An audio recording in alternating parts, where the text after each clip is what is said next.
I'm Vin. I'm Sori. And this is Lucid Planet Beneath Me for Eric. For the big homie Eric, brought to you by Eric. I wonder if that's really his last name, or if that's something to be picked. I really like the sound of that. Sounds like it would be an artist. Let us know if it's your last name, my guy. For timely topical political commentary, you can hit us up in the middle of America with Vin and Sori. I had a lot of fun shooting the last video we did. It was very, very fun for me. I wanted to watch the full thing with you, but that never happens. That never happens. I wish I had a buddy. That's because the doctor called. Yeah. Because I was actually enjoying watching it with you. So. So there's that. Now, there's multiple ways to get your song reviewed, dear listener. My favorite way is the community option. $1 to get you in at Patreon, where you will meet the amazing Pony of the Village, Leah of the Village, the mighty Ian, the amazing Helen Dross, etc., etc., etc. Really a lot of cool stuff down there. Obviously the big draw is $1 the gate gets you in, and you're able to pull your points together, and that helps determine what songs we do. Whenever you see a Patreon pick or an Alliance pick, that's what you're seeing. Now, the other thing about Patreon is there's different... Beyond that, though. There's different tiers, right? So the $5 tier, you hear the first 40 seconds of our song that we've been working on for quite some time. $10 tier, you get more interviews uncut. I just reached out to our producer and asked him if he wanted to team up with me on an instrumental. I wrote an instrumental for the baby there. So that is going to be there at the $5 or $10 tier. So there's a bunch of different tiers and things of that nature that'll pique your interest, I believe. Our second baby. The first one was already born. He's over a year old. This is we're working on the next one now. We're working on the next baby, and I wrote a little instrumental for him.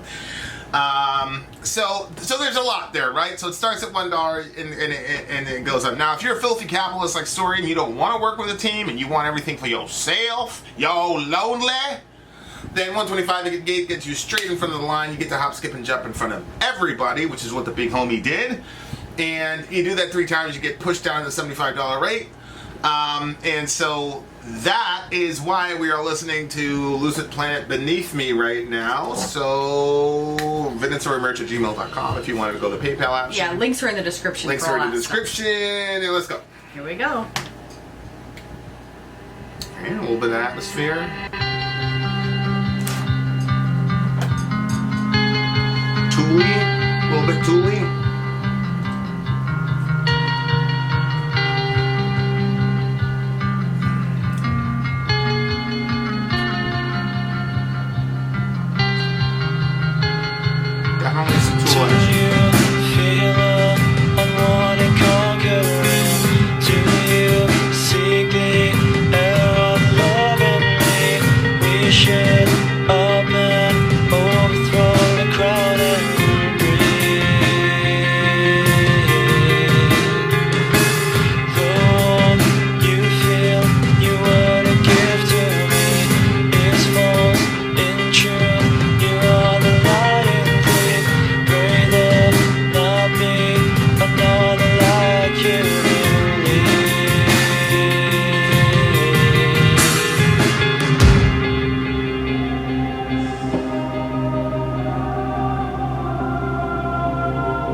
I've never seen. Hold you all to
Wow, that was really beautiful.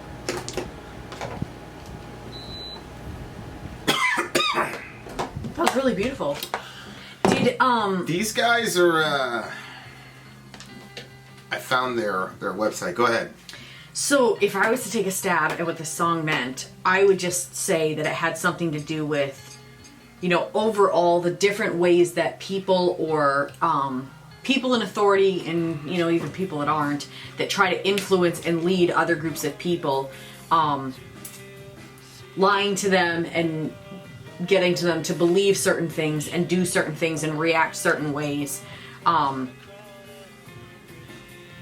But this person seems like they kind of want to be free from that and kind of like think for themselves and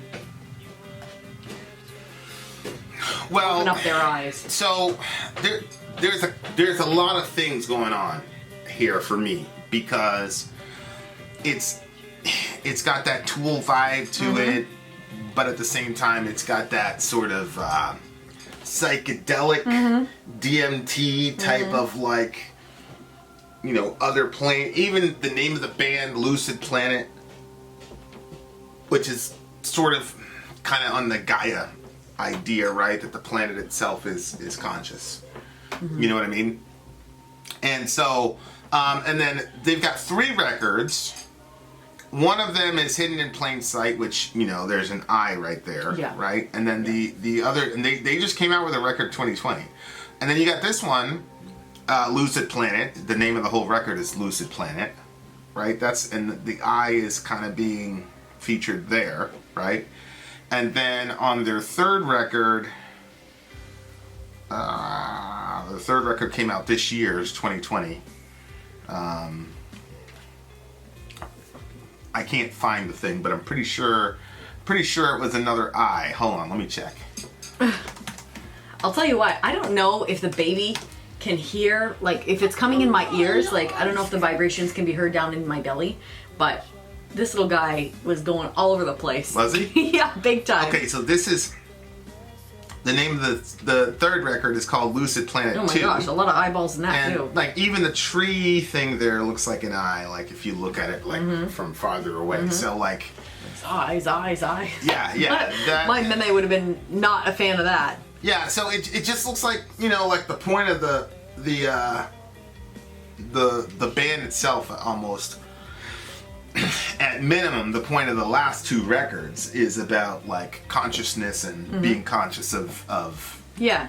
you know, the universe and things Yeah. of that nature, and being conscious of the fact that the planet is somehow you know, aware of itself or whatever. Yeah. So, do you feel the unwanted conquering? Do you seek the air of love in me? We should up and overthrow the crown and breathe. See? That's the part where I was like, oh. Right, so the crown would be, I'm assuming, like the ruling ruling class, and who are not allowing us to breathe, which that could be. And you know, I'm making assumptions just because I've got these guys pegged as a sort of psychedelic type of band. Like, so when he says breathe, I think it's probably 2 or 3 meanings behind it. One could be very simple, which would be these people are destroying the planet, so it makes it more and more difficult to breathe. Like literally, that would be one. The other one would be they've made the world into such. These guys are from Australia, by the way. I have their actual website here, which even their website is kind of trippy. Yeah, it is. So, like, these guys are. So again, the breathe part could also be, you know, the effect of going after materialism. Not necessarily capitalism, but maybe materialism is taking our humanity away from us so that we can, like, hardly breathe because we're all, you know, doing the slave labor thing. And breathe could also be about, like, authentic spirituality. Because, you know, as we said, you know, the term for breath in Greek is pneuma, which doubles for spirit and spirituality. So that line right there, overthrow the crown and breathe, that's what I took from it. You're saying you saw something similar? Well, I just overthrow the crown and breathe. It's just, you know, when I think of God forgive me, but very religious environments that don't give people space to kind of be themselves and make choices for themselves and breathe, but instead they have to follow and listen to the leader. And sometimes, the leader is setting up, like, there are guidelines in the scriptures and in the Bible. It's the reason that this is God's universe. And, if you're coming from our worldview, if this is God's universe and he set it up a certain way, then he knows the best way to live in his universe to basically soak up the most joy from the time here. So that's what a lot of the things in the scripture or the Bible, whatever you want to call it, is for. But like a lot of times people will add all kinds of extra things to it and they make it such a burden, and then all the people in the congregation kind of put this pressure on everybody to be or do a certain thing, and so then nobody is really being themselves. Everybody is just being what they're supposed to be to fit into that crew. And so when it says, overthrow the crown, obviously I think of, there are some places that are literally led, like the Queen. I will never hear anything like that without thinking of that Sex Pistols song. Oh. Because I thought he was so rude and it was so weird to me. I couldn't believe it. Yeah, it was shocking. So, where there are literal places where you are ruled by a crown. Then there are also places where it's like I said, the religious environment. And then even, you could even go as far down to say the media, because the media presents a certain picture to us, and they have been the ruling class for so long, and they have dictated to us what we've been thinking for so long, that now with Facebook and Twitter and all the different forums, like we find out our news mostly by going on Facebook. That's where we see it first, and then you like check out the other places. You're like, oh yeah, that's where we found out that Kamala Harris was the VP. Right. So there's just like a lot of different, there's a lot of different people, I guess you could say, or organizations that are trying to rule other people, whether they should or they shouldn't be doing it. And so like just overthrowing that and being able to breathe, just like kind of to find yourself, to find your center, to find your place in the universe, to live and breathe. And yeah, and the course, in false, in truth, you are the lying thief. Pray there not be another like you to lead. Mm-hmm. And then it goes to, as for your world of wealth, as for your needs, let us breathe, which, I initially said that could be about materialism and not necessarily capitalism, although, these guys, it's directly going after your world of wealth. So that still could be materialism. Mm-hmm. Obviously, for me, I have serious issues with unfettered capitalism or a capitalist system where capital gets prioritized over human beings, and human beings just become viewed as means to generate capital versus capital being used as means to take care of other human beings. Mm-hmm. Yeah, exactly. And I think when you have that type of mindset, I was in a conversation with a good friend of mine. When you have a mindset like that, it's extremely dangerous. People die by the millions with that type of mentality. Yeah. So that course was pretty provocative. It was a very provocative course, and it can go in a lot of different directions if you really think about it. Yep. Crimson light, of which I've never seen. Bold you are to think less of me. We should take it upon ourselves and breathe. Do you feel the unwanted conquering? Do you seek the air of love in me? We should up and overthrow the crown and breathe. So crimson light would be a red light, of which he's never seen. And he's saying, bold you are to think less of me.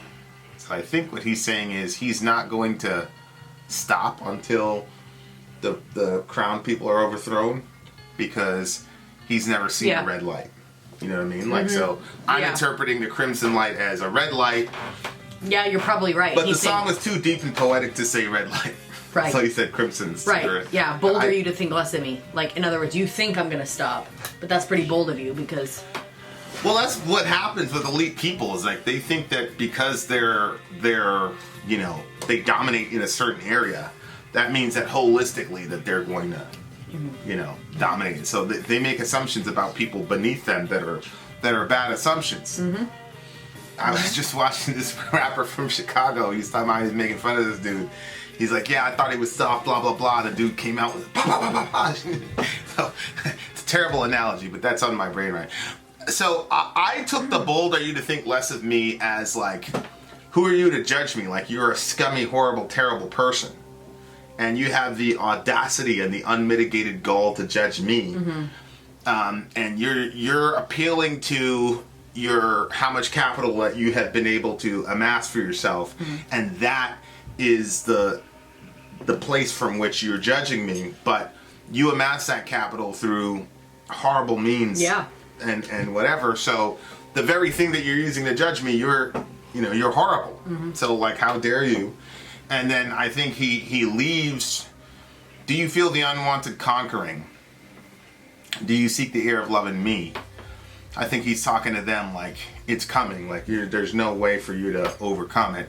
And then he looks out at the crowd, which is the rest of us, the plebes, and he's saying, we should up and overthrow the crown and breathe. When he says, do you seek the air of love in me, I thought he was talking to the people that he wants to overthrow, and that they're still seeking to make sure that he's in a place where they can still control him. But yeah, no, I agree. I'm saying that the last line is when people. He turns to us and of course, says, I won't give you nothing. All I am is a purpose, none of my own. I won't give you nothing. All I am is a purpose of the unknown. I will take you into darkness with me. You'll see. Can you feel the water drowning, digging under, dragging me by the heels, which the name of the song is Beneath Me. It's like an undertow. Yeah. It's been taking him in. Yeah. Yeah, so I don't know who he's specifically talking to here. I'm assuming it's us. It's their audience. It's their fan base, whatever you want to say. And he's saying, I'm not going to give you nothing. Like, he's getting kind of meta with his music. He's like kind of stepping outside and saying, this is why I'm doing the music. So he's no longer in the world of the music. Like, he's telling you why he's doing the music. Okay, I thought he was saying, I won't give you nothing, because when you look up and you look at these leaders that over here it says, you were to give to me, the warmth you feel you were to give to me is false. In truth, you are the lying thief. Am I reading that right? Yeah, is false. In truth, you are the lying thief. So it's like, it doesn't matter whether they're lying or they're telling you. Remember we had that situation the other day where the person was like telling the truth, but it was an ultimate lie? Oh, yeah, 100%. So like stuff like that where there's an agenda and people have an agenda, and so they'll take the truth and they'll give you the truth, but it's actually a lie. And so I thought when he's saying, because it seemed to me like he was basically saying, like he's calling them to follow him, and so he was basically going to be a leader. And so then he's saying, look, I'm not going to give you nothing. Like, I'm not one of those types of leaders. Right.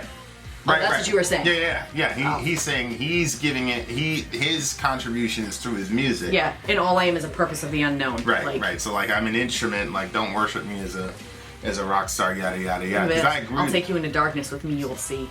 Yeah, but again, that's ironic writing, right? Because you'll see in darkness. No parents. So good. Our producer just said he would do an instrumental with us. So there you are, ladies and gentlemen. Maybe you can do some vocal thing on it. I don't know. Sure. Rain for Raisa. I would love to. I won't. Yeah. So I think he's saying, I think he's recognizing that this is what happens when you're one of these people that criticizes the elites, is that you become an elite yourself. It's like Bernie Sanders. Like when he was running in 2006, he's 16. He's like, you want everything to go to the millionaires and the billionaires? And then in 2020, he was like, you want everything to go to the billionaires? Because he had just become a millionaire. It's like the pigs on that Animal book. Farm. Yeah.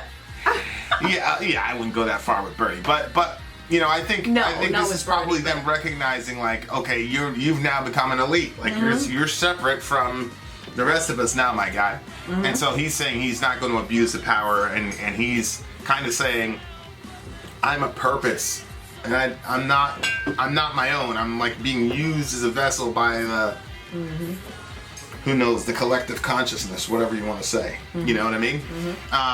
Watch the world around me crumble from the top, pick itself up again, and chase its own tail. I won't be the one to tell you to stop. You can think for yourself and watch what you've turned into. Which goes to the crimson light thing, And it's interesting, crumble from the top, which is usually doesn't work that way. But again, this is talking about going after the elites. It's kind of an iconoclastic song. And verse 5 is interesting. Cover my eyes, shield me from the truth. I need to feel bulletproof. Hold me. Mother my mind. I love that line. Mother my mind. It's a very, very good line.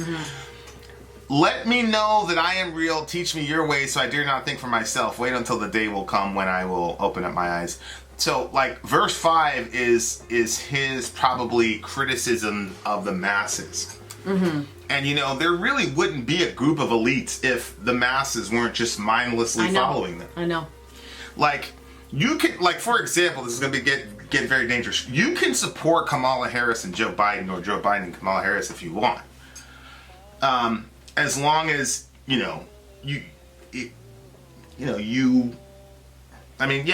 can support anybody you want. But, like, this sort of mindless, oh, she's black, oh, she's a woman. Oh, anybody's better than Trump. And I'm not like, and it's so interesting anytime you get these conversations, or I'll shoot a video. We shot a video yesterday, and I said some things about Biden at the beginning of the video, and then at the end of the video I said some things about Trump.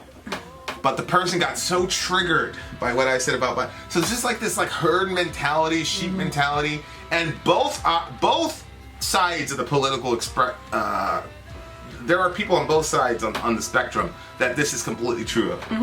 Don't want to see the truth. Yeah. You know, they want a very, it's funny, like they want a very, very simple word, like, okay, this guy's a bad guy, Orange Man is bad, or Biden is bad. There's no nothing. It's just, you know what I mean? Like, tell me what to think. You know, I'm gonna log into this news channel. They're gonna tell me what to think about X, Y, and Z. I'm gonna check out, and I'm gonna let these people tell me what to believe. And I just think that's the way in which the elites have been able to rule people. Oh yeah. Do you think it's interesting how a short phrase engenders in different people a different reaction? So a short phrase like "Orange Man bad," or like just a phrase that kind of will make some people say, "Oh, that's true. I don't have to think anymore about anything in that situation because I have that phrase, and I'm just going to go with that." And then other people will take a small phrase and it actually, like, it's like not a parable, but like poetry or like a proverb. A proverb is something that's very short too, but it's supposed to make you think, and it's supposed to make you apply it to a certain situation and grow from it. But just depending on the person, depends on what they're going to do with a given phrase. Well, it's very, very hard to think with nuance. It's extremely hard to think with nuance, and a lot of people do want people to think for them. You know, it takes a lot of hard work to sift through all this nonsense. But again, that sort of intellectual, you know, laziness is the way that the elites go in and do what they do. What do you give the song? 9.8. Yeah, I want to hear more from these guys. 9.6 definitely had a Tool vibe to it. Even aesthetically, they've got a Tool vibe to them, but they also have something like... something of their own in there, too. Yeah. They're in the same kind of galaxy, but they're different planets. Say it that way. Good song. A lot to think about. Vin out. Sori out. Gone.